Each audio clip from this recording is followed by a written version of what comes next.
Welcome to another Forte Growth episode where we interview people doing awesome things online. We go over their successes, insights, and any failures to keep you motivated and inspired. Sit back. Let's go.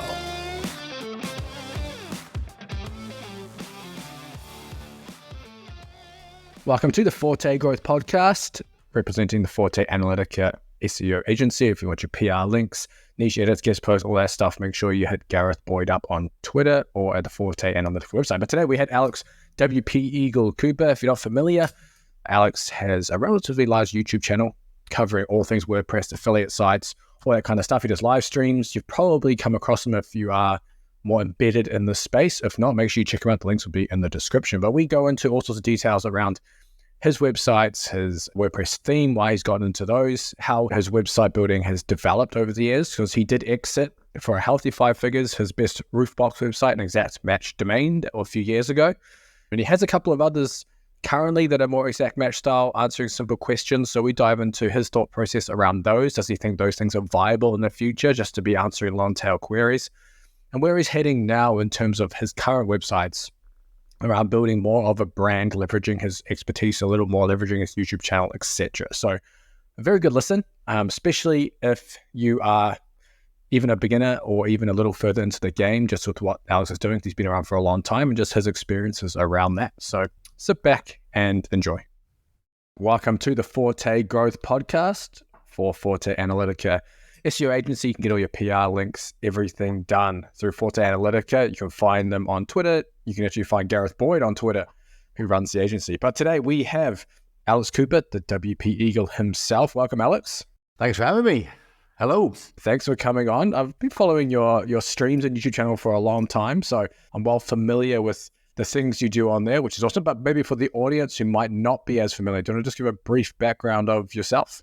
Yeah, sure.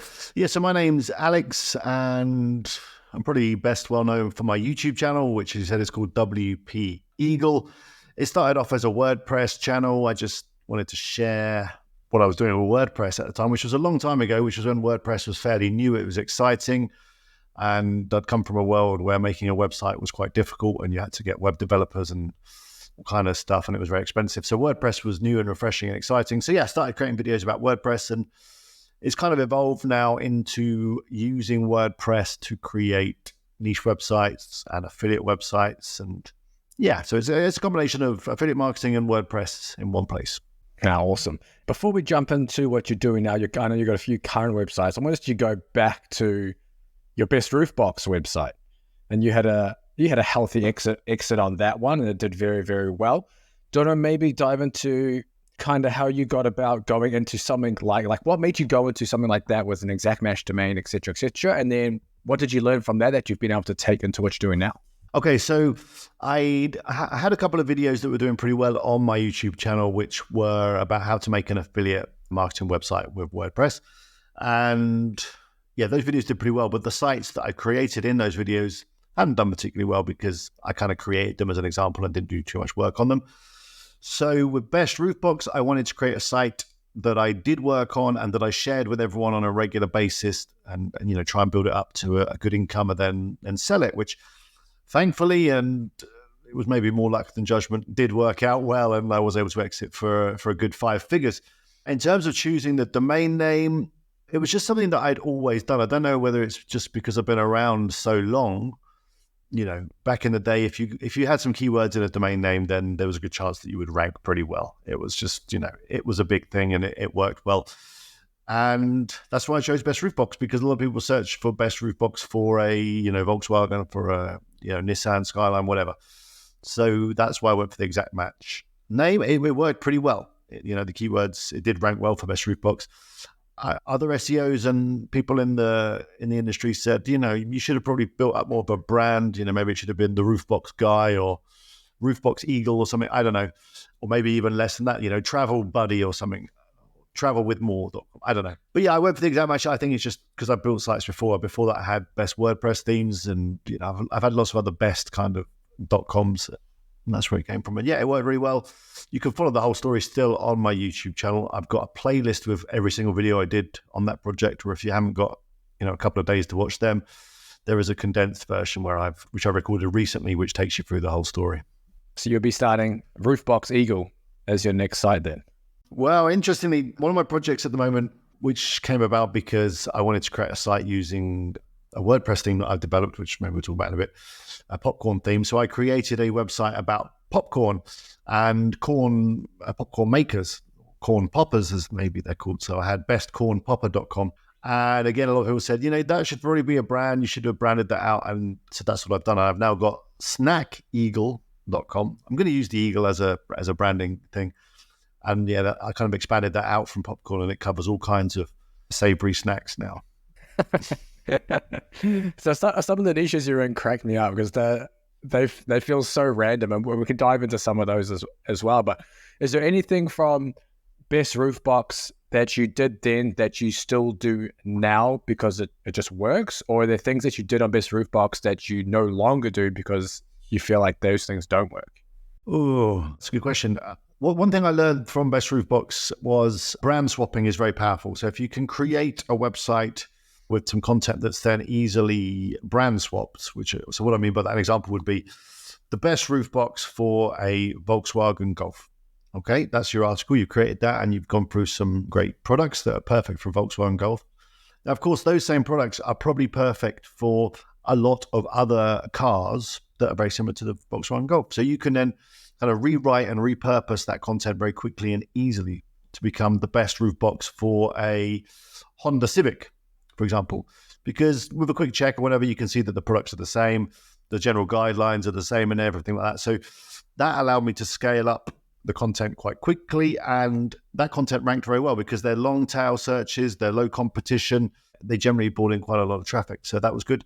The one thing I wouldn't do now is probably go for the exact match domain and something so tight, because it got to the point where I wanted to write about, maybe trailers or roof bags or other kind of storage, outdoor solutions, vehicle stuff. And having that domain name was quite restrictive because, and that's again why I've changed Best Corn Popper, because I'd run out of article ideas for popcorn. When I've written 150 or 200 articles about popcorn, there isn't too much further I could take it. I mean, I was still finding other things to write about, but yeah, I was getting a little bit tired of popcorn. So I think that's something that people should keep in mind when they're thinking about starting a website. Is this niche a little bit too tight? Is this domain name a little bit too restrictive? Am I going to be able to kind of expand out as I need to as I go forward? How original, or how much do you change the content when you're doing this brand swapping? I guess Mike from Niche Twins kind of made it popular, this idea of just swapping out essentially the brand name or the company, whatever it is within the article. But are you changing any of the text as well, or was the text mainly the same? No, I was rewriting it a little bit, although generally it was the same, and it would maybe include similar product tables, similar products that I'll be recommending. But maybe the odd rewrite here or there I think is useful. Otherwise, I think the search engines may see it as slightly duplicate content possibly. And of course, with tools like ChatGPT and other AI tools, it's very easy to rewrite existing content and swap out names. Do you have any go-to prompts that you're using with AI? Because I know you're using AI pretty heavily to write some of your content just based on your various live streams and stuff. Are there any particular tools that you're using? And then are there any particular prompts that you have found helpful? Okay, so I've got 2 AI experiments I've got going on at the moment. The first one is Can You Wash It, which is a website about, can you wash things? And it came about from kind of just answering questions in a very quick and easy way. Can you wash a cat with bleach? No is the answer to that. And so that would be the top of the article and that kind of thing. And I've been using a combination of AI tools just to test those out. So I started using Jasper quite a lot. I don't use that anymore because it's too expensive. I've been trying out Koala, which is another good kind of one-click sort of article generator. ChatGPT, both for 3.5 and 4. And with that site, it's all about just creating articles in a one-click kind of way and then doing a bit of editing and formatting. And it literally was an experiment to see if that kind of content ranks. And it turns out it does rank. When SGE comes in, I don't know what effect that's going to have, because obviously the idea behind SGE is that it answers those kind of questions. Can you wash a cat with bleach? SGE would probably answer that rather than serve a result, but we'll see. And I've seen recently that SGE seems to be decreasing in size already. So it seems that Google are finding that maybe not everyone wants that in their search results. The other way that I use AI and in terms of prompts, it will generally be when I'm writing articles. So I've started writing a lot more content now for wpeagle.com. I'm going to launch a new site for that brand real soon. And I'll use it when I get to a point. So maybe I'll be writing about on-page SEO. And I'll ask ChatGPT to give me, what are 10 important things to consider when doing on-page SEO. GPT would then give me those 10 things, and then I'll think about it, and then I'll put that together in my own words and in my own way. I think especially after the Google content or helpful content update, you've got to be real careful with AI stuff. And it's great as a way to prompt and a way to get you going and overcome any writer's block and just kind of give you some kind of structure. But I do think that the way forward is to then rewrite that or write it out in your own way with your own take and your own personality and your own style. How did your sites go during the helpful content update? They're all fine. Snack Eagle is actually growing since the helpful content update, which is kind of bizarre because it doesn't match with a lot of what Google have said. I'm not an expert in popcorn. In fact, I don't really even like popcorn particularly much. I don't eat many salty snacks, maybe the odd crisp potato chip. I'm not a fan of pretzels. So, I've got all this content on there. I'm not an expert on it. My writers are not particularly experts on it, but it's still ranking pretty well. Can You Wash It is still ranking well. That doesn't even have any author bios on there. A very loose About Us page, and it's all AI content. And they're both doing okay. And then, my WP Eagle stuff and all that kind of thing is fine anyway. And that's something that I do want to kind of push forward because I've been around for a while, and I think that, I've got a reputation that I think Google recognizes, and I want to, use that to leverage it, to push that site up. And it's something that I've been neglecting. I would always create YouTube videos, but then I wouldn't create an article about that video or anything like that, or even sometimes publish it to my website. So I think I've been missing a trick. What happened to Best Pressure Washer? Well, I think I gave that site away. I'm pretty sure I did. Again, that was, I created that site because I wanted to do a tutorial on how to make a website with Thrive themes, an affiliate website with Thrive themes. And I don't know why I was thinking about pressure washers at the time. Often my niche ideas just come because I'm looking for that product myself. Like the roof box came about because I needed a roof box for my car. I had a fairly new car. It was a Seat Ateca, which was new at the time, and they're quite popular now. And when I did a search on Google for best roof box for a Seat Ateca, there was like nothing. I thought, okay, that's interesting. Maybe we can do something here. And I get emails all the time from people saying, how do I choose a niche and what niche should I do? It's like, don't they just come to you in the shower or whatever? Or to me, they just thought they're always popping in my head. That make a good niche, or just from my own experiences of searching for things. Yeah, that answers my question on your niche selection process, just like that. But what's your process now then for starting a new website? Obviously, you mentioned around, okay, Can You Wash is kind of like a little experiment. You're just answering questions. Maybe with Google SGE and AI search coming around, that might not work so well. We're seeing now the SERP's changing a bit, like a lot of long tail keywords kind of exact match, I guess, long tail keyword articles kind of aren't showing up for a lot of the terms. Large articles are. SGE is answering a lot of those. Is that changing the way you are going to create sites going forward? Does it change anything for you going forward in terms of how you may start a site regarding keyword research, etc.? Yeah, I mean, I don't know. The site I've been working on right now is WP Eagle a lot. So I've been doing a lot of keyword research around WordPress searches and people looking for help around that. I think the only thing we can do now is you've got to try and bring something different to the table. Just kind of regurgitating stuff that you find on the internet is probably not going to be good enough because AI is very good at regurgitating stuff that it finds on the internet quicker and more efficiently than you probably can. So I'm really looking now, my next big site is going to be a local travel site. So I live here in Spain, in Estepona. It's a very up and coming town in terms of tourism. This summer was incredibly busy. So many people have found this town. We're like 40 minutes up the road from Marbella, which you've probably heard of. Marbella used to be a very, very popular Spanish holiday place. And now people are starting to move down the coast a little bit, and they found Estepona, and it's up and coming, and it's got loads of things to offer. So I really want to be able to use the fact that I live here and the fact that I know the town very well. I know a lot of the restaurants, the bars. I know a lot of the parks, the beaches. I know a lot of stuff here. So I feel that now I'm able to create content here that AI can't create. AI does not know where to get the best bacon sandwich from in Estepona. AI does not know which is the best ice cream place. It might know because it can do a little research, maybe go through TripAdvisor, learn some stuff from there. But I'm able to deliver real experience. I'm going to be making videos and articles actually, at the ice cream parlor, eating the ice cream. And I think obviously that's where the Google Helpful Content, that's where it's coming from. That's the kind of content that Google wants to serve to people. It wants to serve real content that has experience within it. So yeah, when I'm thinking about niches now and doing keyword research, I'm thinking, is this something that I can really add value to? Is this something unique and new that I can bring to this topic?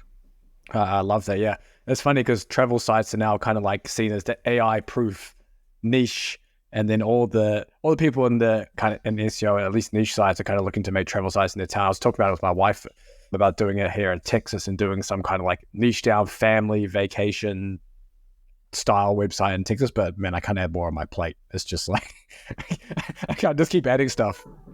Yeah, I think because there's a lot of travel sites and a lot of them have been hit. I know, a friend of mine who's got some travel sites and they have been hit really in a big way, but they hadn't been to everywhere that they wrote about. They were just regurgitating stuff they found. And, that has worked. But now, if you, like, I'm fortunate to live in a place that is very touristy and does have a lot of people traveling to. So it's perfect for me to be able to create a good travel site. And also very low competition because I've looked and there isn't actually too many sites that are offering that at the moment. So I think if you are in an area where you can write, even if it's not a particularly touristy place, I'm sure there's still people that do search for, where's the best cup of coffee in wherever, and things to do in such and such, where to take the kids in so and so. And if you can deliver some real experience on that, then that's great. I'm sorry if you can hear banging. There's a builder somewhere. They've been banging continuously for weeks. It's like, please stop. I don't know. I can barely hear it. I've got the baby screaming in the background anyways. That probably drowns it out. But with the travel sites as well, how do you plan on monetizing it well? Because I think Carl Broadbent's been talking about some of the stuff he's doing on his travel site, maybe how some of the affiliate programs are a little dodgy, maybe to say the least, in terms of potential pay. Yeah, they don't always maybe give you credit where credit's due. So are you planning to go heavy affiliate, or are you just trying to maybe bank off the display ads and something like that? I'm going to go heavy affiliate. Yeah, I mean, booking.com and whatever. I think that might be one that maybe has not been as honest as they could have been, but I don't know. I've not had any experience with them. I'm also hoping that my Spanish is nearly at a level where I can approach some businesses here and say, I've got this page that's doing really well for the best ice cream in Estepona. You've got a great ice cream shop here. I've got this list of 10 and, I like yours, and maybe we could move you up the top or whatever. So almost like a rank and rent model. Yeah, in a rank and rent way, because, I've seen James and Kazra and those guys and the success they've had from that. So I'm thinking of taking some of that middleman stuff out the way, the affiliate, the Zoics and the other ad networks, and just dealing directly with people who I know in the town will benefit greatly from being on my pages that are getting traffic. I like that. Plus helps out the community at the same time. But have you thought about doing like a Spanish website? You mentioned obviously now your Spanish is okay. Have you thought about going to some kind of foreign language market? Yeah, that is another project. I've got so many projects. They're all kind of part, you know what it's like. Dude, let me started on that. Yeah, so a good way for me to practice is my Spanish is to, like, for example, take a verb and then write it out into different, in the past tense of the verb, the present tense, the future, and all the other ways. And I was thinking that they're quite useful study sheets then, because, you've got a verb, whatever, written out, and I'm going to be doing it anyway. So yeah, I've got Spanish sheets. If you said that wrong, it can sound bad. SpanishSheets.com. So yeah, I want to, when I'm writing out my verbs, create them into nice looking templates that people can just simply print off if they want to, and just see how that goes. I have thought about talking with my Spanish tutor about this and saying, because he puts together some great sheets as well and some great learning resources, and he is actually, fluent in Spanish and English and a Spanish teacher. So I think languages has huge potential. Yeah, especially considering it's probably lower competition for a lot of the high competition niches too. You could go into things you're not quote unquote experts in, but are typically high commission, but just do it in Spanish. Could be an option. Yeah. Oh, sorry. Yeah. That's definitely a thing. I mean, I've just been working on I do occasionally have clients. They're a popcorn theme user, and they wanted some help with their site, and they were in a highly competitive niche. Well, you'd imagine it's highly competitive in English, but they were doing it in Swedish and having some great success with it. And you're absolutely right. I think taking what you might think are high competitive niches in English that have high payouts in their affiliate programs and moving them into another language, I think that's got huge potential still. I think that all of those other languages, I mean, Spanish may be more competitive than Swedish, for example, because it's, a very popular language, but still huge potential. And if you've got the skills, I mean, I think it's going to take more than just taking your English site and running it through Google Translate. I think you need to be able to speak the language and actually write it in a coherent way, because, I've been using Google Translate ever since I lived there, and it's not very good. It often gets things wrong. Well, drop it. I'm going to drop something. I was talking to Ted Kubitis at a conference not too long ago. I got to bring Ted back on the podcast, but he was saying something that I could do, or anyone could do, really, is if you can take your English site, and well, if you speak Spanish, it's even easier. But if you don't, for example, buy another domain that's not branded with yours, and then you essentially just translate all your English content. It's your content anyway.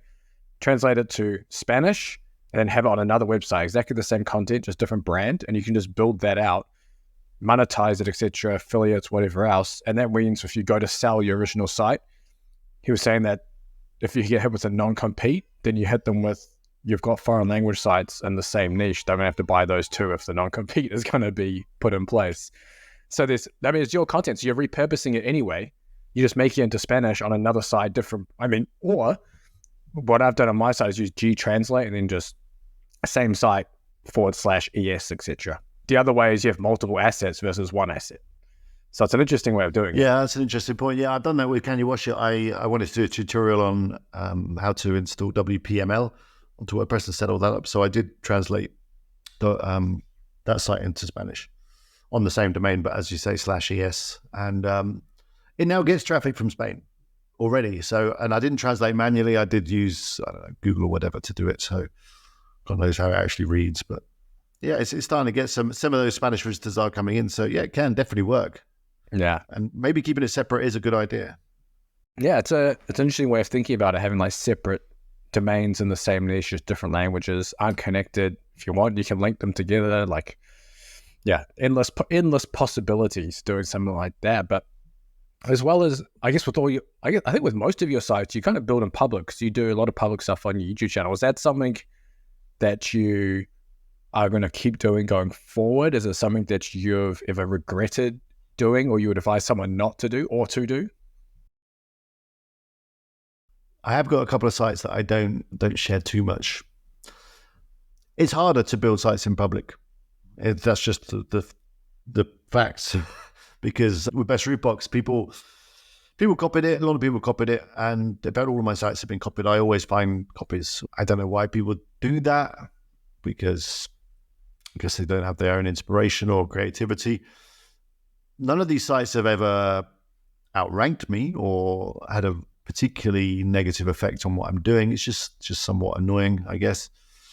The other risk, and as I look through like my SEMrush at some of my sites, at their link toxicity score, one of them is particularly weird. I do wonder that sometimes maybe other SEOs may have done a little negative SEO here or there. I don't know. I'm just speculating.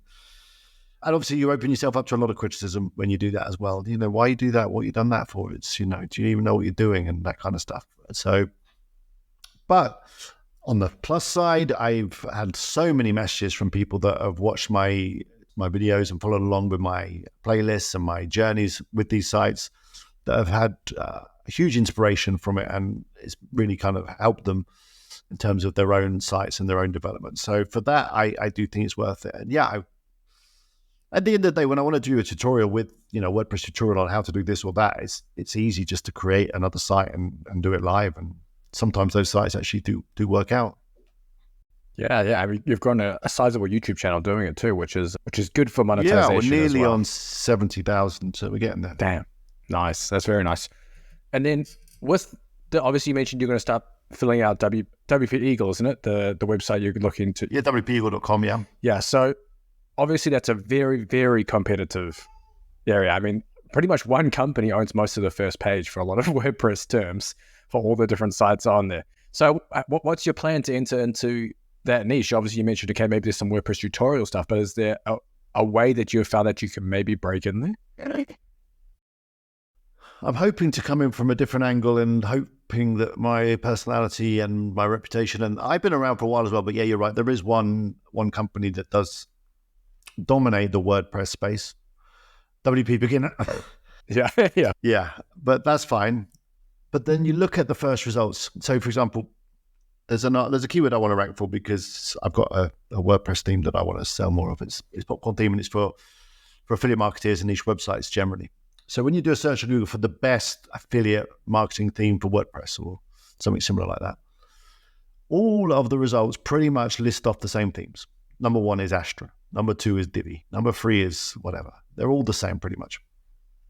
So I'm hoping if I come in from a different angle, maybe don't just have a top 10 list on that. Maybe I want to explore why actually everyone is recommending the same themes over and over again. And I think, again, there is some kind of cartel or whatever going on with Astra and Divi and those other guys because they've got it all set up. So yeah, I'm hoping that if I can come in with an alternative perspective or viewpoint on these things, maybe add a little humor and a little bit of personality, I can maybe break through.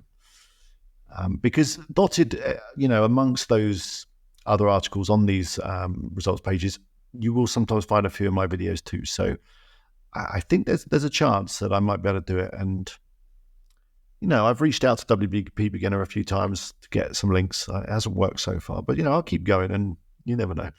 Or maybe just Saeed will get so annoyed. I think it is Saeed, isn't it? The guy who runs that. Will get so annoyed with me that he'll just come and buy me, and then it'll be fine. Yeah. That's the beginning. Just get acquired. That's the way. Yeah, and then I'll join them up there on the first page and be part of their big happy family of everything WordPress. Yeah, exactly. He's a big inspiration for me, that guy, on his website, WP Beginner. It's a fantastic site, and big respect to him, and all credit to him. Yeah, you've got a good little advantage too as well with your YouTube channel. I guess you can send some good signals and traffic.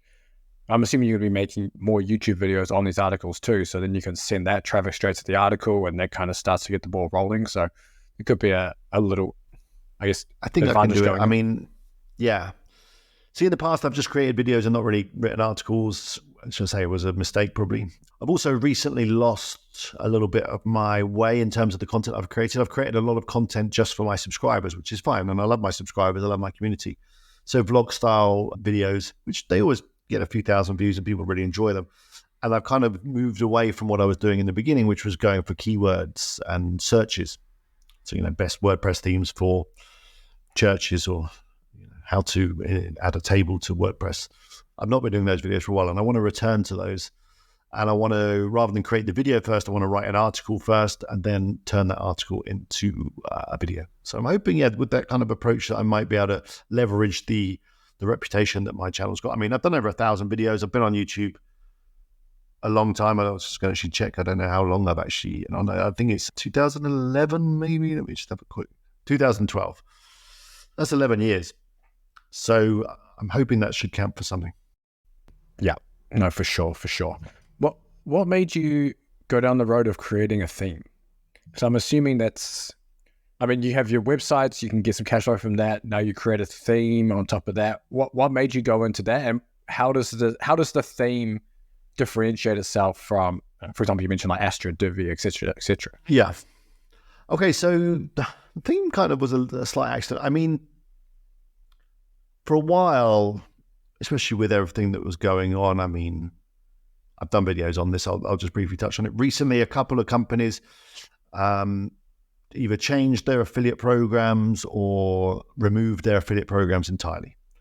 Which, when you're an affiliate marketer and you've been building up from these affiliate programs because they promised lifetime commissions, for example, that kind of thing, you put a lot of effort and energy into these things, and you create some nice revenue streams from these affiliate programs. 4 figures a month kind of money that people, work a full job for. And then you get an email and they say, next month we're not doing the affiliate program anymore. And there's nothing you can do about it. It's completely outside of your control. You start to look for alternative ways to make money online, and having your own digital product seemed like a perfect way to do that. Have some control over what you're selling, have something that you can really dig into in terms of marketing. So Phil, who is a friend of mine, he hosts a lot on my website, his company called Spiderweb. He spoke to me and to Carl and said, I want to make a WordPress theme. What would you want if you were to make a WordPress theme? What kind of would be a good theme for you? And I said, well, I just want something really fast, really clear, something very content focused, and something with some features that niche website owners and affiliate marketeers would use without having to install plugins like AAWP or anything like that. So that's how it came about. He went away and he came back with this theme, and it was really cool. And we came up with the name Popcorn. I'm not quite sure why. And yeah, it's kind of evolved from there. And we started getting some sales, and I've really enjoyed working on it and developing it. And, I generally do the sales and marketing, Phil does development. And yeah, it's great to have your own product that you can develop and that you can work on. That's good. It means you're not just promoting other people's products and services all the time. And we've got complete control over the pricing and everything like that. And, a few months ago, we switched to a slightly different pricing model. I did a huge push on it, and so did Carl. And the number that we bought in that month just blew my mind. It just kind of showed the power of having your own product and being able to market it. It was a good 5 figures in a month, and it kind of showed what was really possible. I mean, there's also obviously challenges with having a software product like that, support, updates, piracy, but it's all fun. It's like having a proper business in a way, which it is. I mean, affiliate marketing is a proper business, but with that, there's so many things that are outside of your control, Yeah, and especially with an audience like yours as well, it's like the perfect fit for what you're doing. So it makes sense. It makes sense. Yeah, so I don't even have to do too much sales on it. I'll just create a video and I'll use it in the video or on one of my sites, and people will say, "Hey, what's that theme? That looks really cool." And then it's sold itself. Oh, that's perfect. Are you using it as a link building strategy by any chance as well? Yeah. Well, we did kind of like with a footer link and stuff, and we don't think that's probably a good idea. But we are, in terms of, we're running our own affiliate program on it, which is, it's good to be the other side for a change. We've got a good group of affiliates. Some do fantastically well in terms of they create content on YouTube about the theme, and some people are making some pretty good money off it. And it's nice to nurture these affiliates and work with them and help them create content for themselves. There you go. If any affiliate marketers listening to this. Yeah, perfect. Regarding your YouTube as well, you obviously mentioned that you're keyword focused with your videos. You kind of went away with that with your vlogs and things like that. Did you see that other types of content didn't do as well just because maybe you've trained your channel or audience on a certain type of video and now you go back to it, or you put it down to... Oh yeah, that's interesting. I think my audience is a mixture. My original audience is people that were looking for WordPress content, and then my more recent audience is people that are affiliate marketeers and niche website owners. So yeah, I want to try and cater to both of them in a way. So I'm still going to do the vlogs. I've just recorded one this afternoon actually, which I'm just waiting for the thumbnail. I'll upload that later. So yeah, I'm just going to try and cater to the both, to the WordPress users and the niche website, which are, there is a big crossover as well, because all the people that use WordPress are niche website owners, Yeah, for sure. A short, something that I know you've posted a couple of shorts, I think, from some podcast interviews that you've done. Is that something you're looking to push more heavily? It's something that I'm experimenting with. YouTube are very keen to get people using shorts. They want to deal with TikTok, whatever. I've found a great editor who I mentioned earlier. I think he's in India. I need to check where he's from. He's abroad anyway, he's overseas. And he approached me and he did a few edits for free. And I was like, okay, they're pretty cool. And yeah, he charges me a very small amount of money. And he looks through all of my streams and all of my longer content and chops it all up into the good bits. Does a nice edit on it and everything. So it's not taking up too much of my time. I'm posting the shorts on Twitter and on YouTube at the moment. I can't be bothered with TikTok and Instagram at the moment, but I probably should. And they're weird. most of them will just get a few hundred views. And then occasionally, well, this is the same with long form content. Occasionally you post a video and it just hits a chord or whatever. It's on trend and you just get, a good few thousand views. The reason why I'm probably not going to be pushing it too much is I don't really see how to make any money out of shorts. Maybe you get the odd few subscribers and they are monetized via ads, but it's like 2 or 3 cents per video. Even if they do get a few thousand views, it's like nothing. So as it's not costing me too much or in terms of time and money, it's something that I'll carry on doing. And it's a great way of just kind of keeping your presence out there. I guess maybe that's the best benefit that people don't forget about you. Good. They do, again, but it varies depending on the subject and the guest. I mean, I've probably overdone the Kazra recently because Kazra's done a couple of interviews with me and we managed to get quite a lot of good little tips and bits out of that. So, yeah, but some of them will get 4, 5, 6,000 views on Twitter. And they definitely are bringing me in more followers on Twitter, which I guess is a good thing in the long run. Yeah, maybe I'm going to post more of my shorts on Twitter as well then. I ought to give that a go. Yeah, I mean, with anything like that, I try and batch it up. So my editor will send me over like a whole lot of shorts, there'll be 10 shorts, and then I'll just sit down for an hour and I'll just schedule them all up for the week or the next 2 weeks. And you can do that with YouTube, just straight through the YouTube dashboard. With Twitter, I'm using Tweet Hunter, which I wonder what all these bits of software are going to do. Are they going to all rebrand to like X Hunter or something? I don't know.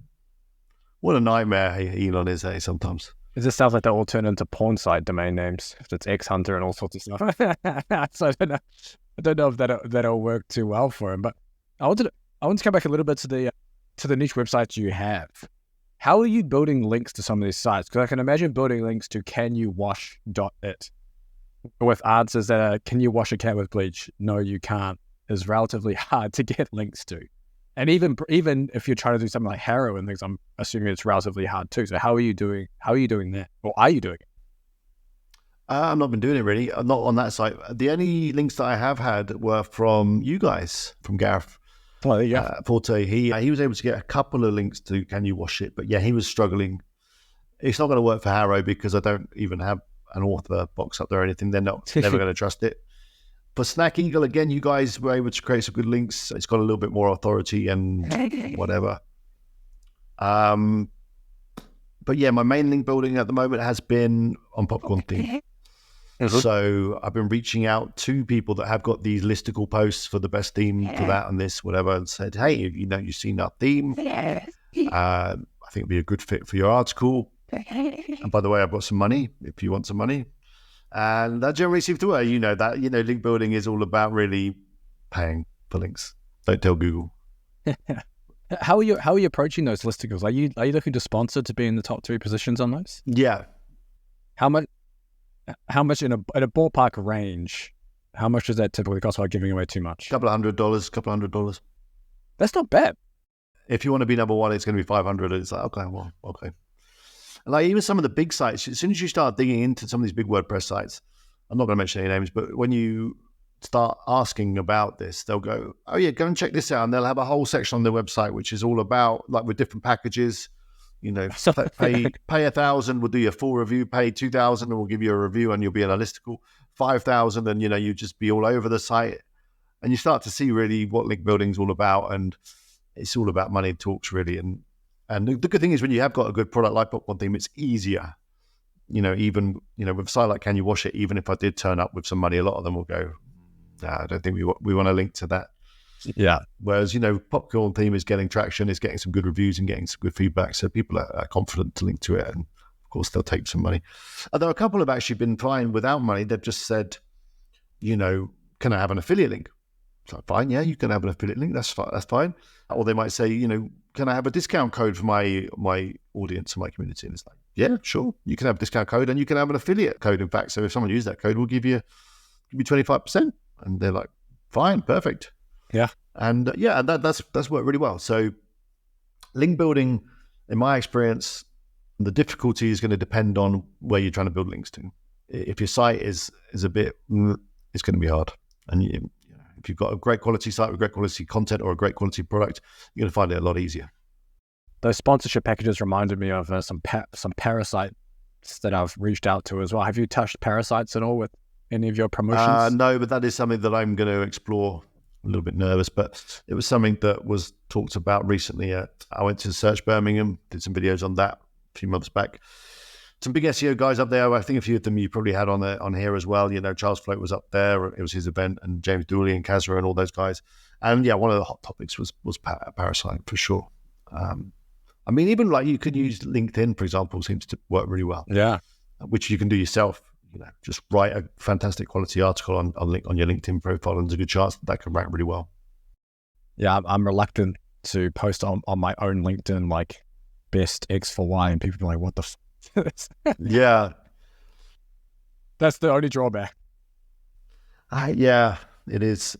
Whether you create fake LinkedIn profiles, can you do that? Maybe on a business bench. Sorry, maybe on a business page. Yeah. Which is kind of why I'm now doing a lot more on WP Eagle and talking about WordPress and things like that, because I'm happy to post that on my own LinkedIn because that's what I'm doing, that's what I talk about. So it's in line with my own personal brand, and that's definitely something that I'm focusing a lot more on now, is building up myself and my brand rather than these other little side projects, which are very hard to, as you say, I don't want to be putting, how do you wash a cat with bleach on my LinkedIn. No, exactly. It's funny and by the way, you shouldn't do that. I've told you don't do that. Yeah, that's the answer. People do search for that. That's the weird thing. Yeah, that is weird. Parasite stuff's super interesting though. Like I was reaching out to a few different sites the other day, and I didn't realize you can buy whole sections of parasites or whole sections of newspapers and own the section. Yeah. Yeah. So if you wanted to own like, I don't know, the soft or maybe the SaaS portion or the WordPress portion of, I don't know, Outlook India, you just pay a monthly fee, and then you're the only one who can post there. But some of the fees are ridiculous. Like one site I reached out to, I can't remember who it was. I think they were a relatively new parasite. They were like, yeah, depending on the niche, it's like $4,000 to $6,000 a month. But then that doesn't even include publishing fees. Then you're paying $1,000 an article. Wow. But it depends what niche you're in. If you're in a big payout kind of niche, it could probably add up. You do the maths, maybe. I don't know.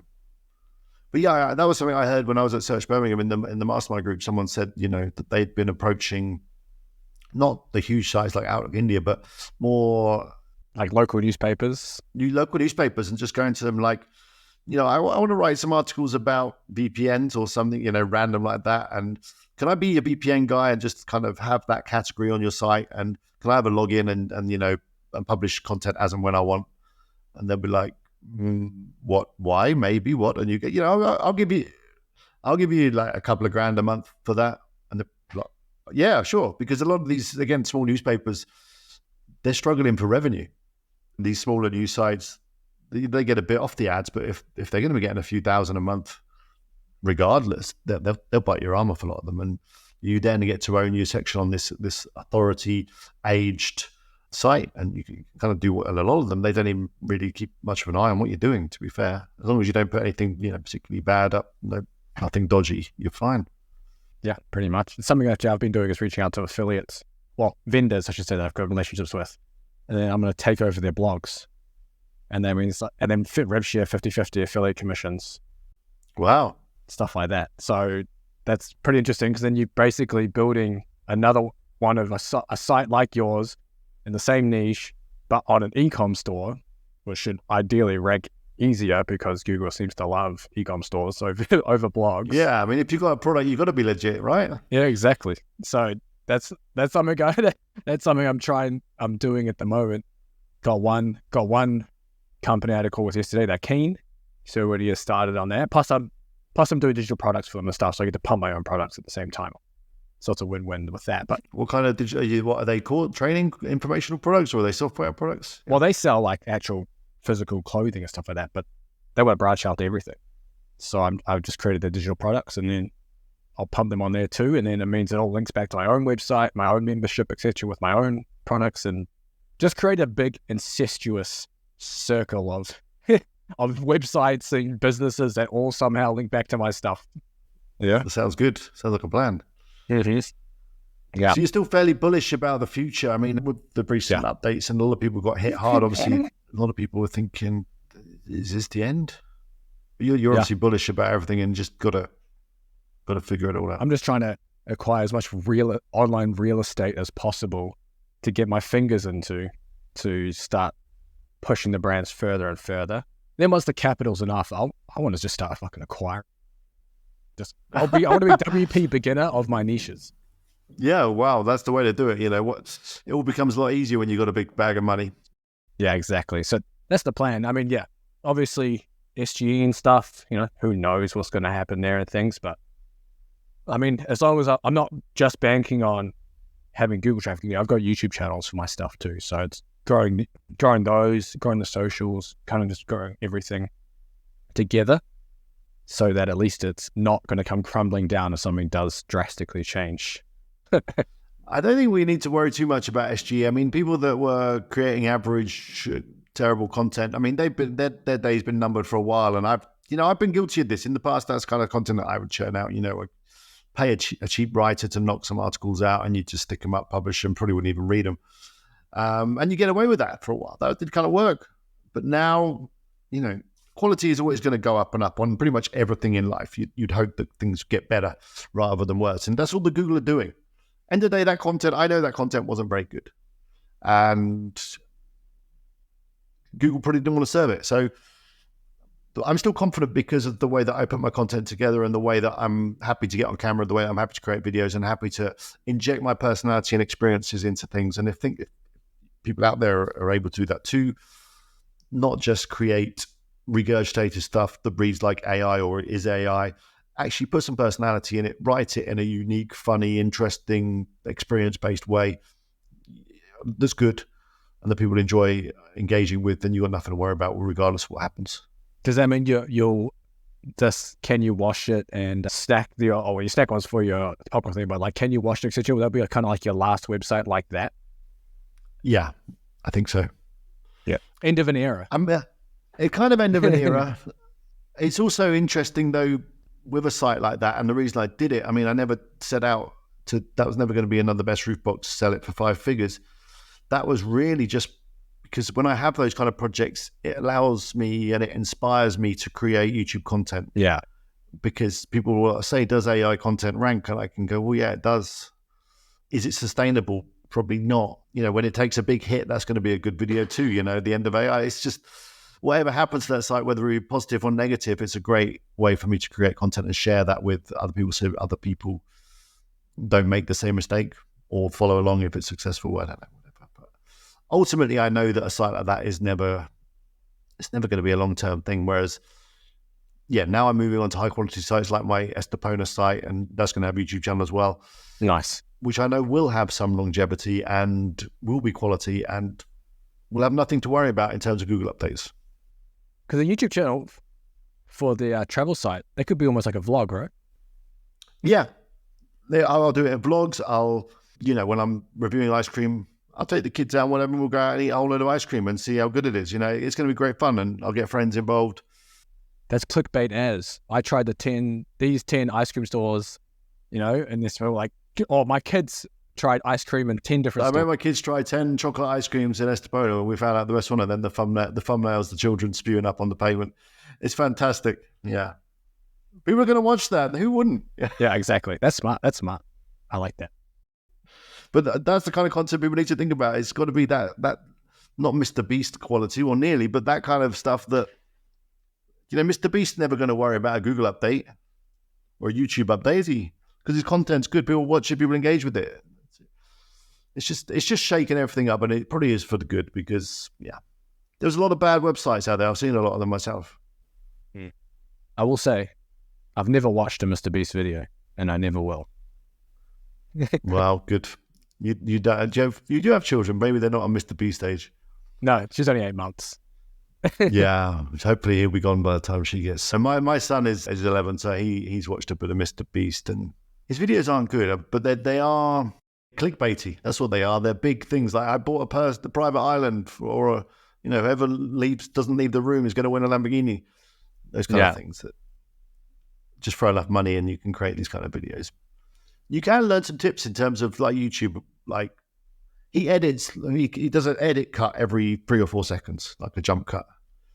just to try and, I guess because his audience are all young children, they've got no attention span. That's why he does that. But, you can pick up some tips. But well done for never watching a Mr. Beast video. I hope you never do. Nope. It comes up on my suggested. I'm like, no, I'm not going to watch this shit. I bought a $1 versus a $1 billion yacht or something. Yeah. I don't really care. Yeah, I spent $1 million on lottery tickets and that kind of thing. Which, it's interesting in a way, but not bringing much value to the table, is it? No. I think that's everything I have for you, Alex. Where can people find you? Follow you, see what you're up to, see the new websites? Okay, my new WP Eagle website will be up in the next week or two. I'm desperately trying to get it finished. It's like one of those things, the more you work on it, the more you realize you need to work on it. It's like, okay, I want to link off to this article, so I'm going to have to write this article and whatever. But yeah, hopefully the next couple of weeks. The main place to find me is on YouTube. Just head over to YouTube and type in WP Eagle. The WP obviously stands for WordPress, and you'll find me. Drop a subscribe, and then you'll be up to date with my latest videos. I do live stream.